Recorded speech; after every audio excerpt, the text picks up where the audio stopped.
Hello dear students, हम लोगों ने लास्ट लेक्चर में चार्ल्स लॉ की स्टडी की थी। तो हम लोगों ने दो लॉस ऑलरेडी स्टडी कर चुके हैं, एक बॉयल्स लॉ, एक चार्ल्स लॉ, और उनका ग्राफ भी स्टडी किए हैं। तो यहाँ पे हम लोग थर्ड गैस लॉ स्टडी करेंगे, दैट इज गे-लुकास लॉ।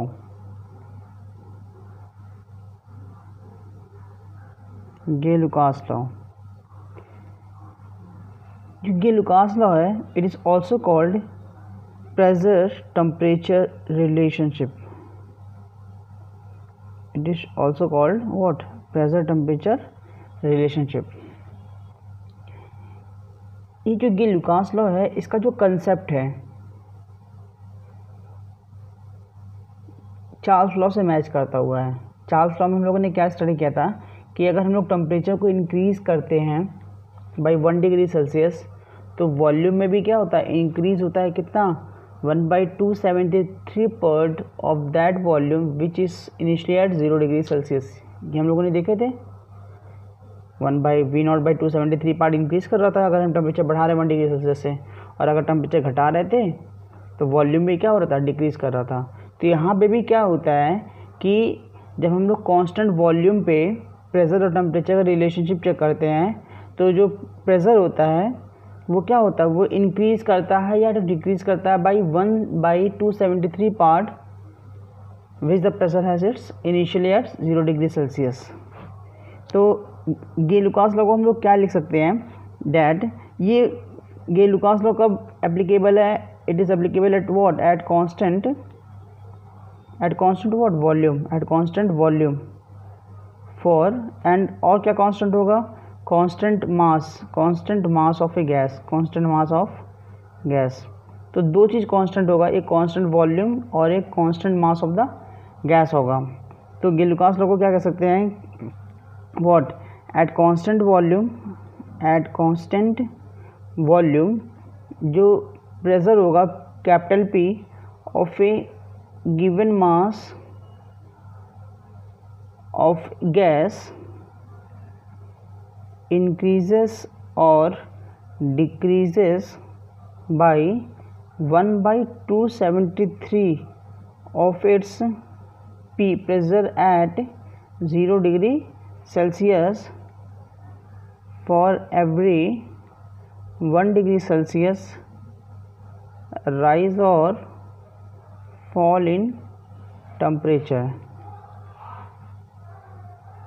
है ना। हम लोगों ने चार्ल्स लॉ में एक देखा था कि कुछ ऐसे डायग्रामेटिक की स्टडी किए थे कि यहाँ पे वॉल्यूम हम लोगों ने V0 लिया था।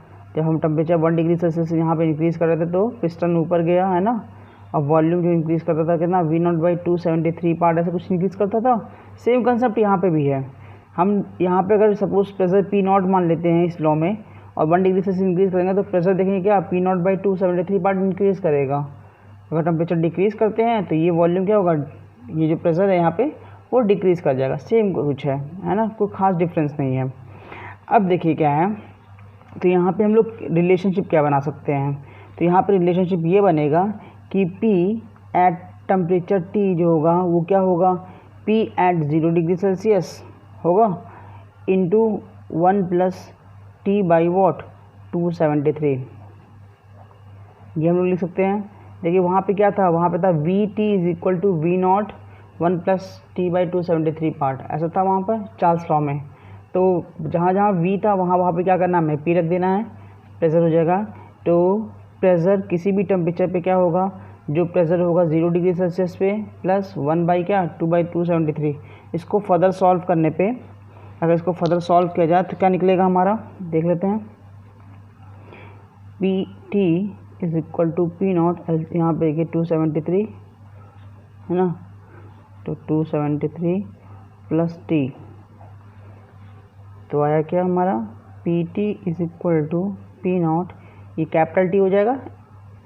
T in kelvin = what, T in degree Celsius plus 273।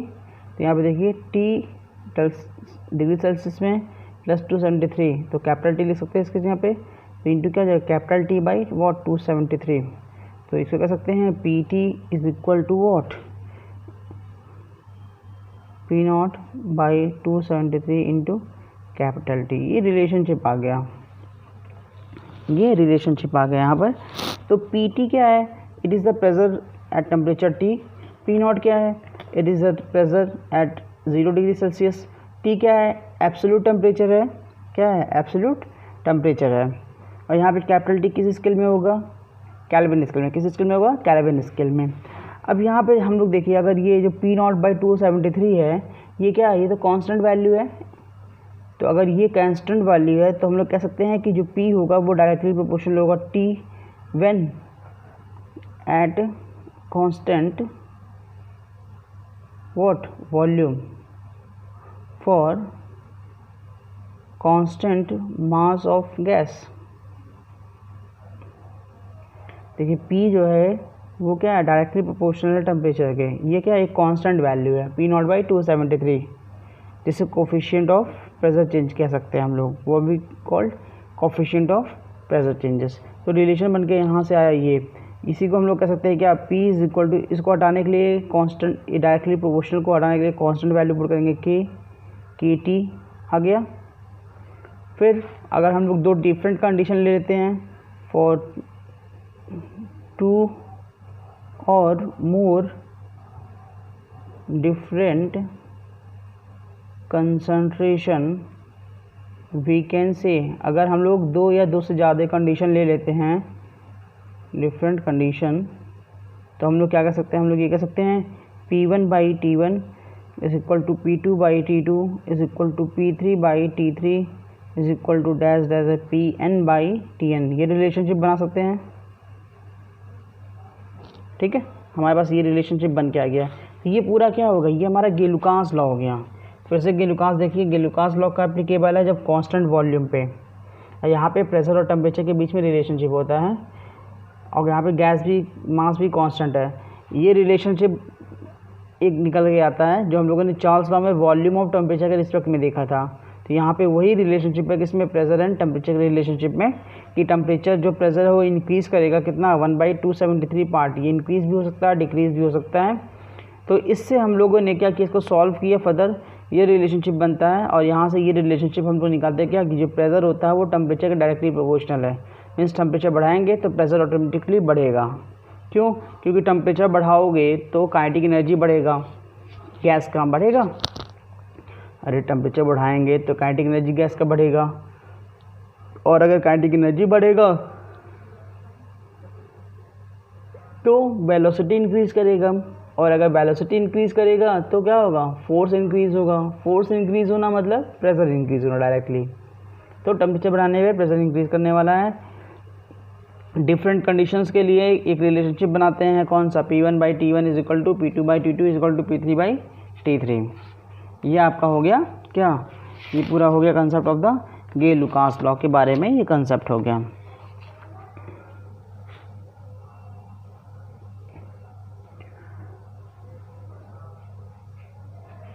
अब यहाँ पे एक ग्राफ देख लेते हैं, इनका ग्राफ क्या बनेगा, ग्राफ है ना,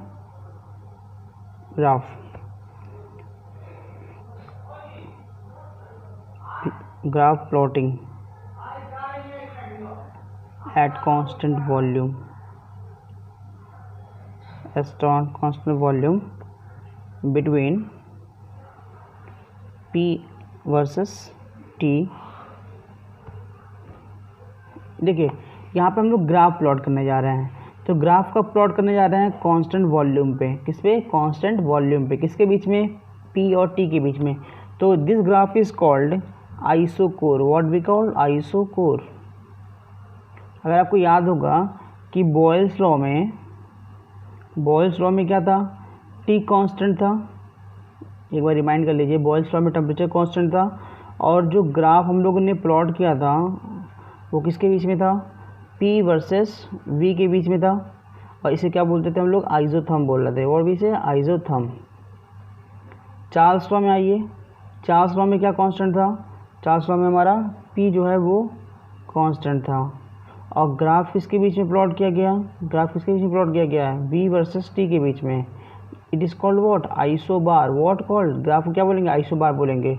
और हम लोग जब गेलुकास लॉ पढ़ने जा रहे हैं, गेलुकास लॉ, तो यहाँ पे हम लोगों ने क्या ले लिया है, हम लोगों ने वॉल्यूम कांस्टेंट ले लिया है, और ग्राफ किसके बीच में प्लॉट करने जा रहे हैं, P वर्सेस T के बीच में। इसे हम लोग क्या बोल रहे हैं, आइसोकोर कोर बोले। तो याद होना चाहिए कि कब आइसोकोर बन रहा है, कब आइसोबार, कब आइसोथर्म, है ना, कि इन कंडीशंस में ये सब ग्राफ हम लोग प्लॉट कर रहे हैं, तो ये आपको पता होना चाहिए। तो गे-लुकास लॉ में कौन सा है, आइसोकोर, कौन सा है, आइसोकोर।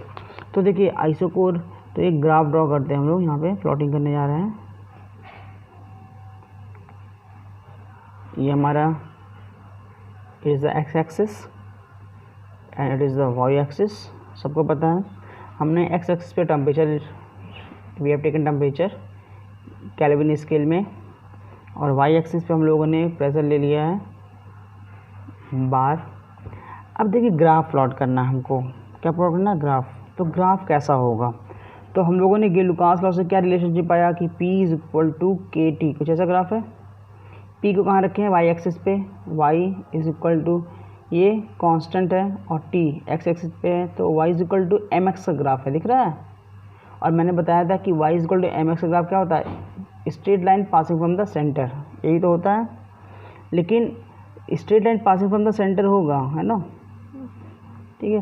तो यहाँ से कुछ ऐसा ग्राफ मिल गया हमको। अब कोई पूछेगा कि यहाँ से हमने क्यों स्टार्ट किया है सर, यहाँ से क्यों नहीं स्टार्ट किए हम, है ना, ये क्वेश्चन ऐसे रोज़ हो सकता है कि ये यहाँ से ग्राफ क्यों स्टार्ट हुआ है, यहाँ से क्यों नहीं हुआ है सेंटर से, क्योंकि इसका तो ग्राफ ऐसा होता है क्या, एक straight line passing from the centre, है ना। तो देखिए straight line passing from the centre, ठीक है, इस यहाँ पे क्यों नहीं हो सकता है, क्योंकि ये जो टेम्परेचर है ना, ये केल्विन स्केल में लिया गया है। तो यहाँ पे टेम्परेचर क्या होगा, यहाँ पे टेम्परेचर 0 केल्विन होगा, क्या होगा, 0 केल्विन होगा। और 0 केल्विन पे, 0 केल्विन पहला चीज़ अटेन करना मुश्किल है, और इस टेम्परेचर पे आते आते अगर इस टेम्परेचर पे आएंगे तो गैस जो होगा वो गैस फॉर्म में नहीं, वो लिक्विड फॉर्म में क्या होगा, लिक्विफाई कर जाएगा, गैस क्या होगा, लिक्विफाई कर जाएगा।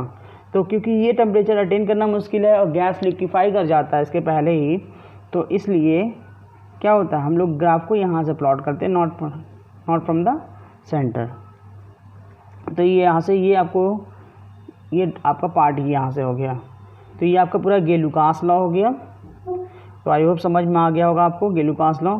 तीनों लॉस आप एक साथ पढ़िए, न्यूमेरिकल करने में बहुत ही ईजी हो जाएगा। अब हम लोग नेक्स्ट टॉपिक में न्यूमेरिकल सॉल्व करेंगे 1 बाय 1, बेसिक कंसेप्ट स्पेस जो होगा। Thank you.